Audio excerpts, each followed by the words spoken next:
Stage Pass, Institute of Gaming. For more details, contact 7093965965.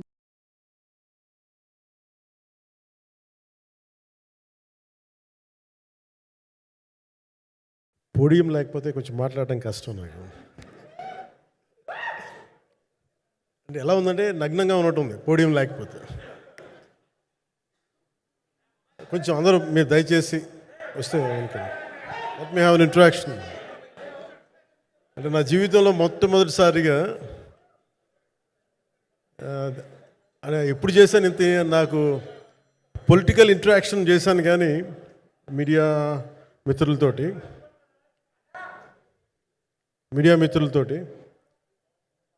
Cinema పరంగా నేను ఎప్పుడు ఆలోచించలేదు, ఎప్పుడు నాకు చేయలేదు. ఫస్ట్ టైం మొదటిసారి నేను ఎప్పుడు కొంచెం మొహాట పడతాను మాట్లాడటానికి సినిమాకి సంబంధించినంత వరకు. ఇక్కడ సినిమాని ఎలా ప్రమోట్ చేసుకోవాలో నాకు తెలియదు. పని చేయడం తెలుసు తప్ప దీన్ని అంటే మనం ఇంత చేసామని చెప్పడం ఎప్పుడు నాకు కొంచెం ఎబ్బెట్టుగాను ఇబ్బందిగా ఉంటుంది. ఇంకా నేను చాలా యాక్సిడెంటల్ యాక్టర్ అండ్ ఇంకా గత్యంతరం లేక టెక్నీషియన్ అయిన వాడిని. నాకు నచ్చే సన్నివేశాలు, నచ్చే సినిమాలు చేసుకోవడానికి. ఆ పరిస్థితుల్లో ఇది నా మొదటి ఇంటరాక్షన్. ఇది నా పర్లేదు కూర్చోండి.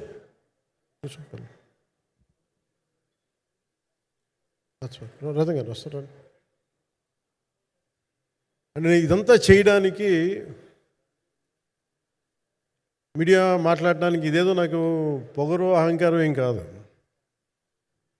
సినిమా గురించి నాకు చెప్పుకోవడం ఎబ్బెట్టుకోవడం, ఏం మాట్లాడాలో తెలియక చెప్తే ఎక్కువైపోద్దా చెప్తే తక్కువ అయిపోద్దా అని. కానీ ఈ పర్టికులర్ ప్రెస్ మీట్ ఎందుకు పెట్టానంటే ఏం రత్నం గారి కోసం పెట్టాను. అంటే సినిమా బతకాలి అంటే ఈవినింగ్ ఆడియో ఫంక్షన్ పెట్టుకొని మళ్ళీ ప్రెస్ మీట్ దేనికంటే మళ్ళీ నాకు మీతో ఇంటరాక్ట్ అయ్యే అవసరం ఫంక్షన్ తర్వాత ఉండకపోవచ్చేమో అని చెప్పేసి అదొకటి మేజర్ ఒక ఇది కన్సర్న్ అదొకటి. అంటే రత్నం గారు అంటే ఈవినింగ్ చెప్దాం అనుకున్నా, బట్ స్టిల్ ఇప్పుడే చెప్పేస్తున్నాను ఈ మాట. త్రివిక్రమ్ గారు రాసిన ఒక డైలాగు అజ్ఞాతవాసిలో, ఒక చిన్నపాటి సౌకర్యం కోసం, ఇక్కడ మీరు కూర్చున్న ఒక చిన్నపాటి కుర్చీ కోసం ఒక యుద్ధమే చేయాల్సి వస్తుంది. అలాంటిది ఒక సినిమాని చేయడం అంటే ఎన్నిసార్లు మినీ యుద్ధాలు చేయాలి, ఆర్థికంగా కావచ్చు, క్రియేటివ్గా కావచ్చు, వీటన్నిటికీ సంబంధించి. అలాంటిది నేను ఎప్పుడు కూడా సినిమాల్లోకి రాకముందు ఏం రత్నం గారు లాంటి వ్యక్తి నా ప్రొడ్యూసర్ అయితే బాగుండు అనుకున్నాను. భారతదేశానికి పాన్ ఇండియా సినిమాని, ముఖ్యంగా రీజనల్ సినిమాని జాతీయ స్థాయిలో తీసుకెళ్ళిన వ్యక్తి ఆయన. తమిళ సినిమాని చాలా ఛాలెంజింగ్ తెలుగులో డబ్ చేసి దాన్ని స్ట్రైట్ సినిమాలతో సమానంగా ఆడేంత సత్తా చూపించిన వ్యక్తి. Film industry creative ability, creative potentiality పెంచిన వ్యక్తి. ఈ సినిమా చాలా ఒడిదుడుకులు ఎదుర్కొంది, 2 కరోనా పరిస్థితులు ఎదుర్కొంది. అన్నిటికీ మధ్యలో సినిమా మన క్రియేటివ్గా కొంత ఇబ్బంది ఎదుర్కొంది. అల్టిమేట్ ఆబ్జెక్టివ్ సినిమా బాగా రావాలని, నేను ఎప్పుడు ఏం చేసినా సినిమా బాగా రావాలనుకుంటాను. ఈ సినిమాకి ప్రత్యేకించి ఆయన తపన చూసి నేను ముఖ్యంగా పొలిటికల్ ప్రాసెస్కి వెళ్ళిపోయిన తర్వాత, పాలిటిక్స్కి వెళ్ళిపోయిన తర్వాత, డైరెక్షన్ అని వీటికి దూరమై క్రియేటివ్ పార్టీకి దూరం అయిపోయిన తర్వాత, పాలిటిక్స్ నా ప్రైమరీ ఫోకస్ అయిపోయిన తర్వాత, మళ్ళీ దృష్టి పెట్టి సినిమా కావాలి మీరు చెయ్యాలని చెప్పి నా దగ్గరికి వచ్చి కోరుకున్నప్పుడు నేను ఎంత బెస్ట్ ఇవ్వగలను ఆ సినిమాకి అంత ఇచ్చాను. నేను అంటే నా బెస్ట్ ఇచ్చాను. అంటే నేను అంటే అన్నిటికంటే కూడా నేను ఇవ్వలేనిది టైం ఇవ్వలేను నేను. కానీ అలాంటి పరిస్థితుల్లో ఒక క్లైమాక్స్కి దాదాపు 57 రోజులు షూట్ చేయాల్సి వచ్చింది. మండు టెండ బాగా, ఇట్స్ కైండ్ ఆఫ్ ఒక మిడ్ మే అంటే చాలా పిచ్చి ఎండ అన్నమాట. అలాంటి ఎండల్లో నాకు చాలా కాలం తర్వాత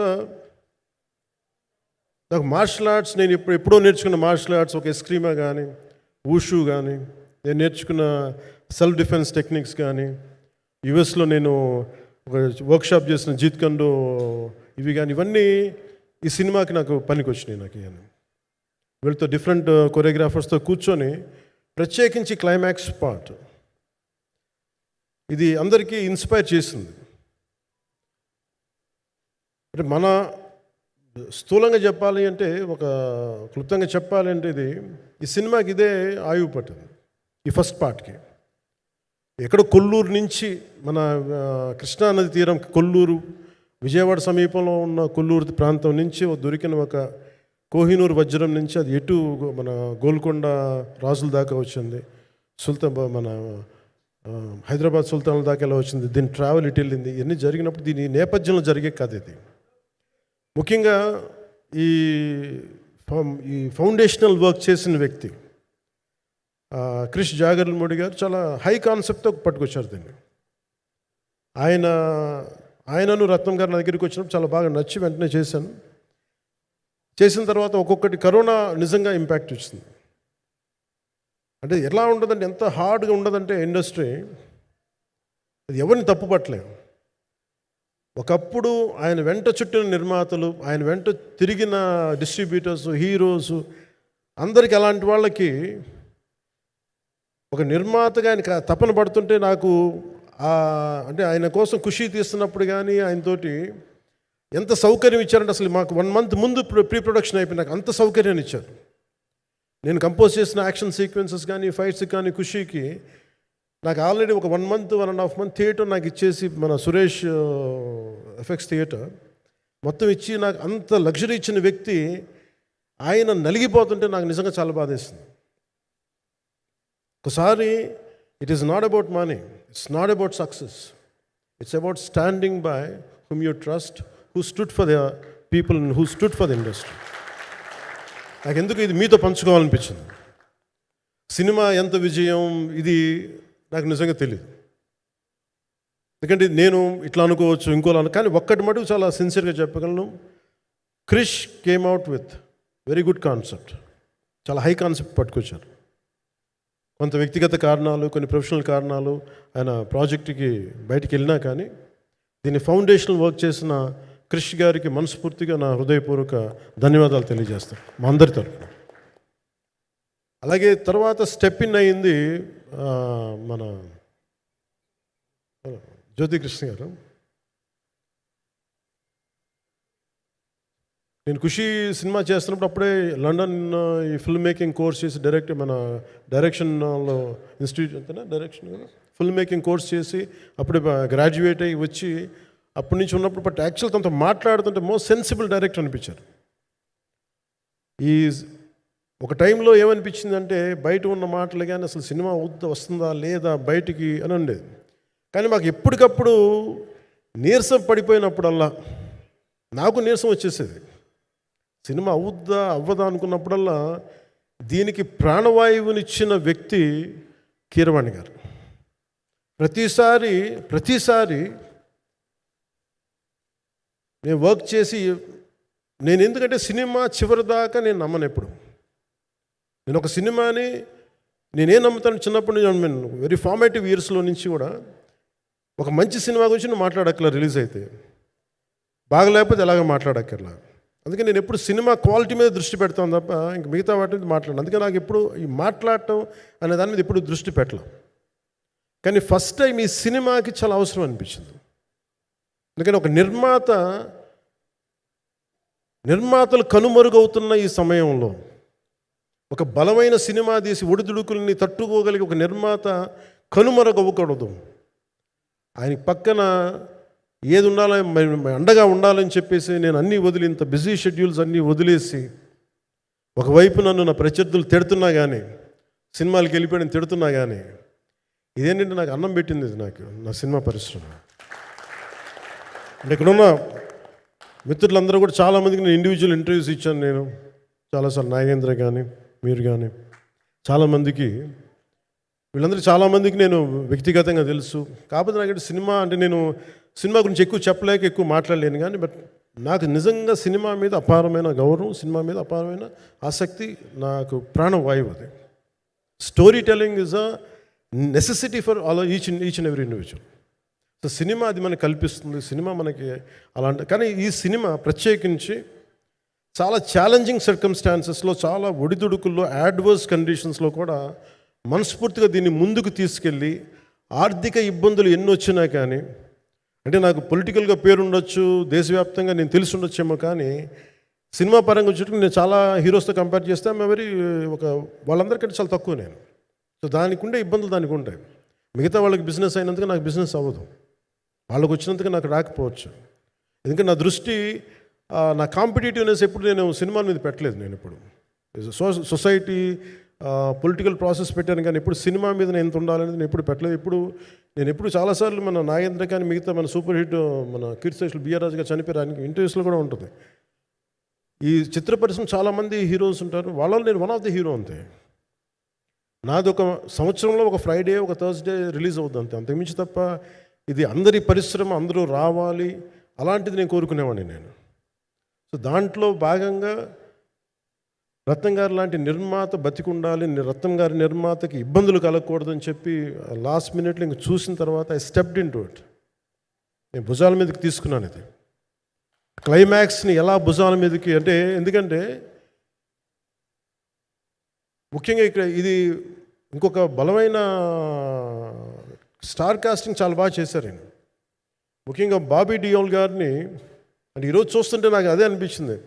ఈరోజు మన ప్రెస్ మీట్ కూడా నేను వచ్చాను. అందరూ ఎంత బిజీగా ఉన్నారని కొన్ని రాత్రుల నుంచి నిద్రలేదు. మన మనోజ్ పరమహంస గారికి కానీ, రత్నం గారికి కానీ, జ్యోతి గారికి కానీ. పాపం ఈ సినిమా ప్రమోషన్ సింగిల్ హ్యాండెడ్గా పాపం నిధి అగర్వాల్ భుజాల మీద వేసుకొని నాకే బాధ అనిపించింది. పాపం ఒక అమ్మాయి తన కెరీర్ తను చూసుకోవాల్సిన అమ్మాయి కూర్చోబెట్టి నాకే సిగ్గు అనిపించింది. I have to truly appreciate you. అంటే చాలా పాపం అన్నీ వెళ్తూ ఉంటే నాకు ఇదేంటి సినిమాని అనాథలా వదిలేశారండి అనిపించింది. సో నాకేమనిపించింది, ఈ సినిమాకి ఎవరు అనాథలా వదలలేదు, నేను ఉన్నానని చెప్పడానికి వచ్చాను ఈ రోజున. ఎందుకంటే నేను కోట్లాది మంది ప్రజలకి అండగా ఉండేవాడిని, దేశంలో ఉండే సమస్యలకి స్పందించేవాడిని. అలాంటిది తెలుగు సినిమాకి, నా సినిమాలకి మీకు తెలుసు గతంలో ఎన్నిసార్లు ఇబ్బందులు పెట్టారు. అదే మన ప్రభుత్వం అక్కడికి రాగానే వెంటనే సాధారణంగా హృదయ కవాటాలు తెరిచి మరి ఆహ్వానించాం. ఏమీ కృతజ్ఞత కూడా ఆశించలేదు. అంత చిత్ర పరిశ్రమను అంత గుండెల్లోకి తీసుకుంటాం. అలాగే దీనికి సంబంధించి అలాంటిది నా సినిమాని నేను ఎందుకు వదిలేస్తాను? ఎందుకంటే ఇది ఇంకో సినిమా కాదు. ఒక మేకప్ మ్యాన్గా ప్రారంభమయ్యి ఇంకో ప్రొడ్యూసరు, డబ్బులున్న ప్రొడ్యూసరు, పెద్ద జీవితాల నుంచి వచ్చిన ప్రొడ్యూసరే కాదు, చాలా చిన్న స్థాయి నుంచి, ఒక మేకప్ మ్యాన్ స్థాయి నుంచి బాయ్గా స్టార్ట్, అంటే చిన్నప్పటి అసిస్టెంట్గా స్టార్ట్ అయ్యి చాలామంది మన సీనియర్ దర్శకులందరి దగ్గర పనిచేసి అంచెలంచెలుగా ఎదిగి నిర్మాత అయ్యి, దర్శకుడయ్యి, స్క్రీన్ ప్లే రైటర్ అయ్యి, మీరు ఏమన్నానంటే ఆయన మౌనంగా ఉంటారు. ఎవరు ఎన్ని ఇబ్బందులు పెట్టినా మౌనంగా ఉంటారు. ఆయన మౌనం ఒకసారి నాకు విపరీత అసహనానికి గురి చేసేస్తుంది. మీరు ఏదైనా మాట్లాడాలంటే ఎవరు ఇబ్బందులు పెట్టి ఏం ఎదురు తిరగరు ఏంటంటే ఇలా అంటారు, ఏం చేయాలి. ఇంకా ఇలాంటి వ్యక్తికి ఆయన మౌనం నన్ను ఇలా రోడ్ల మీదకి వచ్చి ఇలా మీ దగ్గరికి ముందు నుంచోబెట్టింది. అంటే ఆయన ఏంటంటే చెప్తారు, ఆయన మౌనం అంటే రమణ మహర్షి నుంచి బాగా నేర్చుకున్నట్టున్నారు. మౌనం అన్నిటికీ సమాధానం. సో నాకు మనస్ఫూర్తిగా ఈ స్టార్ కాస్టింగ్ ఒకటి, అంటే నా చిత్ర పరిశ్రమ మీద ఎందుకు ఇంత గౌరవం అంటే, మనందరం కులాల మీద, మతాల మీద, ప్రాంతాల మీద, భాషల మీద కొట్టుకుంటూ ఉంటాం. But any film industry take in this world, especially Indian film industry, దీనికి there is no caste discrimination, there is no region discrimination, there is no religion discrimination, nothing. It's purely your creative potentiality, purely your creative ability. నువ్వు చిరంజీవి గారి తమ్ముడు కావచ్చు, చిరంజీవి గారి కొడుకు కావచ్చు, లేదంటే ఇంకొకళ్ళు అబ్బాయి కావచ్చు, మేనల్లుడు కావచ్చు, ఇట్ డజంట్ మ్యాటర్.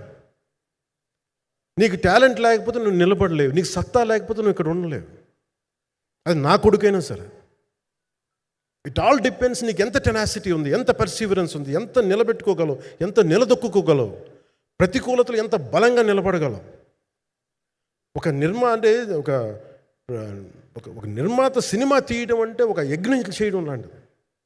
తిట్లు తినాలి, ఇబ్బందులు పడాలి, అన్నీ పడిన తర్వాత ఫైనల్ డబ్బులు మిగిలితే కూడా లేదు తెలియదు. ఇలాంటి పరిస్థితుల్లో నాకేమనిపించిందంటే ఈయన పడ్డ కష్టం చెప్పాలనిపించింది ఈ రోజున. ఈ ప్రెస్ మీట్ తాలూకు ముఖ్య అంశం ఒక చిన్న స్థాయి నుంచి వచ్చిన వ్యక్తి నిర్మాతగా ఎదిగి ఆయనకున్న పాపం ఆయన మంచితనం ఆయన్ని శాపంగా అవ్వకూడదని చెప్పి ఒక ఉద్దేశంతో ఆయన మంచితనం చెప్పాలి, ఆయన ఒక మంచి సినిమా చేశారని చెప్పడానికి నేను ఈ రోజున మీ ముందుకు వచ్చాను. ఎందుకంటే నేనేం నమ్ముతానంటే సినిమా బాగుంటే ఎలాగో చూస్తారు, దీని గురించి చెప్పక్కర్లేదు. సినిమా బాగాలేకపోతే ఎలాగో చూడరు. మీరు ఎంత పబ్లిసిటీలు చేయండి ఇవన్నీ అనుకోండి, అందుకే నేను పెద్ద ఎక్కువ మాట్లాడడానికి ప్రయత్నం చేయను. కానీ ఈ పర్టికులర్ రోజు మటుకు, ప్రత్యేక ఈ రోజు మటుకు ఆయన పడ్డ కష్టం ఈ సినిమాకి, అలాగే ఒక్కొక్క కాస్టింగ్ ఆయన చేసింది, దీనికి నేను కృషి గారిని కూడా చాలా మనస్ఫూర్తిగా అభినందిస్తున్నాను. ఎందుకంటే ఆయన కూర్చున్నప్పుడు ఎంతమందిని పెట్టాం, ఒక ఔరంగజేబ్గా మిగతా నటులు ఒకళ్ళిద్దరు యాక్టర్స్ని పెట్టి కూడా ఒకళ్ళ చేత యాక్ట్ చేయించాం ఒకళ్ళ చేత. కానీ Bobby Deol so apt for Aurangzeb, ఎంత కన్విక్షన్తో చేశాను. అప్పటికి ఆయనకి ఇంకా ఆయన చేసిన హిందీ సినిమాలు కూడా రాలేదు ఇంకా ఆయనకి. ఎంత కన్విక్షన్తో చేశారంటే నాకు నిజంగా ఆయనతో యాక్ట్ చేయడం చాలా ఆనందాన్ని ఇచ్చింది. సో అలాంటి బాబీ డియోల్ గారిని మొత్తం pan India, Manoj Paramahamsa was roped in last. ఇంకా సినిమా ఎట్లా మనం అయిపోవాలి, నేను పాలిటిక్స్కి వెళ్ళిపోయిన తర్వాత డిప్యూటీ సీఎం బాధ్యతలు తీసుకున్న తర్వాత అందరికీ అయిపోయింది, ఇంకా సినిమాలు చేయలేడు ఇతను, ఎలా చేస్తాడంటే నాకు తెలుసు కష్టం అని. నేను ఎలా చేశాను ఈ సినిమా అంటే పొద్దున్న 2 గంటలు చేసామని, బ్రేక్ఫాస్ట్ టైము లేదంటే నా ఎక్సర్సైజ్ టైంని కొంచెం మిడ్ నైట్గో లేదంటే ఎర్లీ మార్నింగ్ 4 గంటలు పెట్టుకొని ఆ 2 గంటలు ఏమి దొరుకుద్దో ఆ 2 గంటలు ఇస్తే జ్యోతి, మనోజ్ గారు, మన రత్నం గారు వీళ్ళు కూర్చొని ప్లాన్ చేసి, అది కూడా నా ఆఫీస్కి, నా పార్టీ ఆఫీస్కి కూతవేటు దూరంలో ఉన్న ఒక మా స్నేహితులు ఒక వాళ్ళ గోడౌన్ ఉంటే అక్కడ కూర్చొని షూట్ చేసాం. ఎంత మండుటెండ అంటే అసలు దాంట్లో కూర్చొని మ్యాట్ వర్క్ చేసి మీరు ఫైనల్ రిజల్ట్స్ చూస్తే ఇది ఇక్కడ చేశారంటే అంత ఆశ్చర్యం అనిపిస్తుంది. And hats off to Manoj Paramahamsa గారు. అండ్ ఈ సీన్స్ అన్నిటికీ ప్రీ విజువలైజేషన్, ప్రతి సీన్ చేయబోయే ముందు అసలు నాకు ఏమనిపించిందంటే సినిమా చేయగలమా లేదనని పరిస్థితుల్లో జ్యోతికృష్ణ గారు ముందుకు వచ్చి నాతో మాటలు చెప్పలేదని, ఇది ఇలా చేస్తాం అలా చేస్తాం ఏం చెప్పలా, ఏమి చేయబోతున్నాడో ఎవ్రీథింగ్ వాజ్ ప్రీ విజువలైజ్డ్. ఈ సీన్ ఇలా ఉండబోతుంది, ఈ చేయబోయే సీన్ ఇలా ఉన్నది. నాకు దాని మీద ఆత్మవిశ్వాసం కలిగింది. నాకు లేదు, ఒక సత్తా ఉన్న దర్శకుడు, తెలుగు చిత్ర పరిశ్రమకి సైజ్ తీయగలిగేవాడు, మంచి సాలిడ్ ఎడిటింగ్ సెన్స్ ఉన్నవాడు, మ్యూజికల్ సెన్స్ ఉన్నవాడు. అలాంటి వ్యక్తికి మనోజ్ పరమహంస గారు తోడారు. వీళ్ళిద్దరు కాంబినేషన్లో రత్నం గారి అనుభవంతో ఈ రోజున ఒక మంచి ప్రోడక్ట్ అయితే తీసుకొచ్చాం. ఇది ఎలా ఉంటుంది, ఎలా ఉండబోతుంది, ఎంత హిట్ అవుతుంది అనేది ఇది సంపూర్ణంగా ప్రజల చేతిలోనే ఉంటుంది. అది ఏ స్థాయిలో ఇది ఉంటుంది అనేది అది ప్రజలు చెప్పాల్సింది తప్ప అది నేను చెప్పుకునేది కాదు. బట్ నా వరకు నేను ప్రత్యేకించి నేను వ్యక్తిగతంగా చేసింది ఈ సినిమాకి, అపార్ట్ ఫ్రమ్ యాక్టింగ్ కాంట్రిబ్యూషన్, నేను ఏ సినిమా చేసినా ప్రతి సన్నివేశంలోనూ ప్రతి సాంగ్ అండ్ డాన్స్లో కూడా కొన్నిసార్లు నేను చేయలేక, నేను ఒక రిలక్టెంట్గా యాక్టర్లో ఎలాగో టెక్నీషియన్గా కూడా నాకేంటంటే సుస్వాగతం సినిమాలో నన్ను తీసుకెళ్ళి వైజాగ్లో బస్సు మీద ఎక్కించి డ్యాన్స్ చేయమన్నారు. చచ్చిపోయాను డ్యాన్స్ చేయలేక. ఇంకా మిగతా వాళ్ళకి ఎంత తేలికైన డ్యాన్స్ నాకు చేయాలంటే నేను గింజుకుపోయి నేను అనుకున్నాను ఈరోజు ఇంక సినిమాలు మానేస్తాను చెప్పి మౌదినికి ఫోన్ చేసి కూడా చెప్పాను, చాలా పర్యాలు చెప్పాను. అలాంటి అందుకని నాకేంటంటే సాంగ్ అండ్ డ్యాన్స్ కూడా నేను ఎలా చేయగలను దానికి అనుకోగా నేను ఎత్తుక్కుంటాను. అలాగే యాక్షన్ సీక్వెన్స్ కూడా రియల్ లైఫ్లో కొడితే ఎలా ఉంటుంది, మార్షల్ ఆర్ట్స్లో సాధన ఉన్నవాడిని, ఈ లాట్ ఆఫ్ వర్క్షాప్స్, ఈ మార్షల్ ఆర్ట్ వర్క్షాప్స్ చేసిన వాడిని కాబట్టి హౌ రియలిస్టిక్ వీ కెన్, ఎంత సహజంగా మనం వెళ్ళగలం, వీటి మీద ఒక అవగాహన ఉన్నవాడిని కాబట్టి చాలాసార్లు కూర్చుంటాను. కానీ ప్రత్యేకించి ఈ 20 minutes లాస్ట్ సీక్వెన్స్ ఇది 2 partsగా ఎలా అయింది అంటే ఒరిజినల్ థాట్ క్రిష్ గారి దగ్గర నుంచి వచ్చినప్పుడు ఇట్ వాస్ క్వైట్ లాంగ్. ఒక నిన్న ఈ సినిమా ఒక పాటలు అవుద్దని అనేవాడు మొదటి నుంచి. బట్ లేటర్ వాళ్ళు డిసైడ్ చేసుకొని ఒక టైంలో ఇది అవ్వదు, you want make it as 2 parts అనుకున్నప్పుడు ఎక్కడికి వచ్చి ఆగిందంటే ఈ క్లైమాక్స్ దగ్గరికి వచ్చి ఆగింది ఫస్ట్ పార్ట్. సో చెప్తున్నప్పుడు నాకేమనిపించిందంటే how else we can take it, how else we can scale it up. So దానికి నేను కూర్చొని నాకున్న ఈ మార్షల్ ఆర్ట్స్ కానీ బేసిక్ యాక్షన్ కొరియోగ్రఫీ నా ప్యాషన్ కాబట్టి ఈ పర్టికులర్ డ్రామా, ఈ పర్టికులర్ దాంట్లో ఏంటంటే మొఘల్ టైమ్స్లో ప్రతి ఒక సగటు భారతీయుడు అనుభవించిన బాధ అది. ఒక యావరేజ్ సగటు భారతీయుడు మొఘల్ కాలంలో అనుభవించిన ఒక ఒక ఒక సిచ్యువేషన్.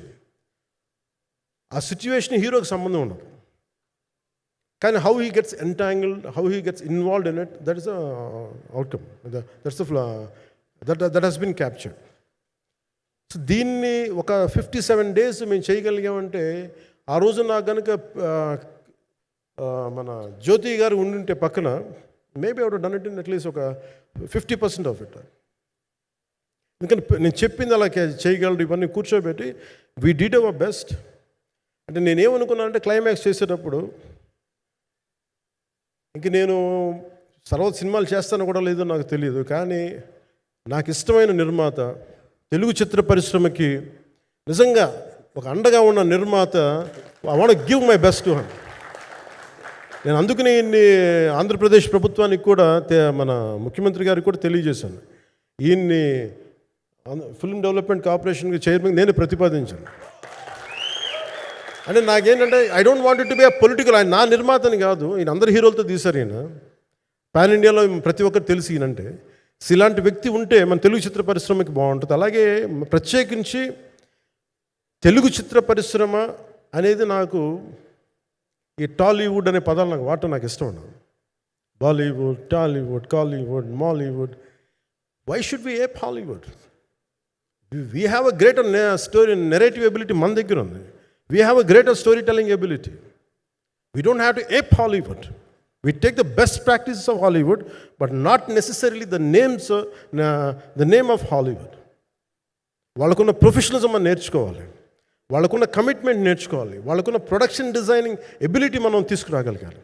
సో ఇవన్నీ నేను నా పరిధిలో ఈ రోజున ఆంధ్రప్రదేశ్ ప్రభుత్వంలో ప్రత్యేకించి ఈ శాఖ నా పరిధిలో ఉంది కాబట్టి దానికి ఆయన పేరు ప్రతిపాదించిన ఉద్దేశం ఏంటంటే, తెలుగు చిత్ర పరిశ్రమ తెలంగాణలో ఉన్న, కర్ణాటకలో ఉన్న, చెన్నైలో ఉన్న, ఏదైనా సరే తెలుగు చిత్ర పరిశ్రమ, భారతీయ చిత్ర పరిశ్రమకి చాలా మంచి జరగాలి, ఇలాంటి వ్యక్తి ద్వారా ఏదైనా చేద్దామని ఒక ఉద్దేశంతో ఆయన పేరు ప్రతిపాదించాను.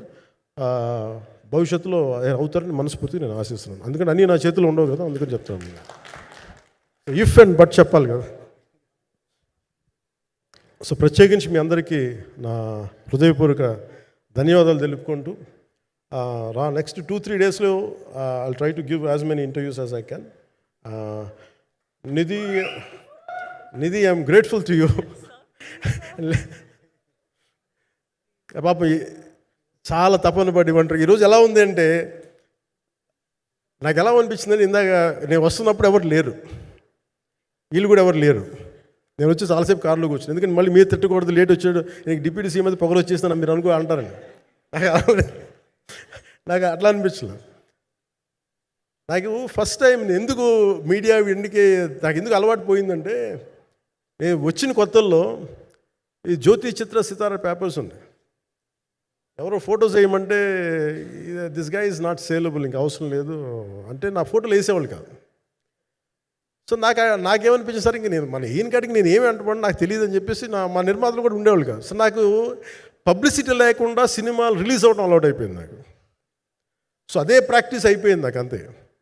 మళ్ళీ కూర్చోబెట్టి మీరు ఏం మాట్లాడతారు, మళ్ళీ అది ఇటు తిరిగి వస్తుందని చెప్పేసి మిగతా అంత నాట్ టాకెటివ్. మీరు సినిమా పొలిటికల్ ప్రాసెస్కి వచ్చేటప్పుడు నేను ఏదైనా మాట్లాడగలను, కానీ సినిమా వచ్చేటప్పటికి చాలా చాలా ఒత్తిడి తీసుకోవాల్సి వస్తుంది. అంటే ఎంత కథ చెప్పాలి, ఎంత కథ చెప్పకూడదు, ఈ మాట అద్భుతంగా ఉందంటే ఏం అద్భుతంగా ఉందని మళ్ళీ తిడతారు. తర్వాత 100 ఆలోచనలతోటి స్లో డౌన్ అయిపోతాను.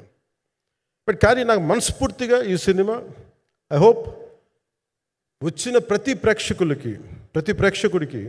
ప్రేక్షకులందరికీ కూడా ఒక మంచి అనుభూతిని ఇస్తాను నేను మనస్ఫూర్తిగా నేను నమ్ముతున్నాను. ఖచ్చితంగా అలాంటి అనుభూతిని ఇస్తుంది. మీరు థియేటర్లోంచి బయటికి వెళ్ళేటప్పుడు మటుకు will go with a very ఒక ఎనర్జెటిక్ ఫీల్తో వెళ్తాయి. అంతవరకు అయితే చెప్పగలను నేను. ఎందుకంటే నేనే నమ్ముతాను, సినిమాకి వెళ్ళేటప్పుడు సినిమా ఒక స్టోరీ చెప్పినప్పుడు నా జీవితంలో చిన్నపాటి ప్రభావం చూపించాలి. సో అలాంటి ప్రభావం, అలాంటి ఎనర్జీ ఇచ్చే సినిమా అవుతుందని మనస్ఫూర్తిగా నేను ఆశిస్తూ మీ అందరికీ ప్రత్యేకించి మీ అందరికీ పేరు పేరున ధన్యవాదాలు తెలియజేస్తాను. ఇంకా మాట్లాడాలని ఉంది కానీ సాయంత్రం ఈవెంట్ ఉంది కాబట్టి. సో ఇంకొక మారు నేను చెప్తాను ఎందుకు ఈ పర్టికులర్ ప్రెస్ మీట్ అంటే, I want to tell you I'm grateful to each one of you. I'm grateful to you. Thank you for standing by us. Thank you very much.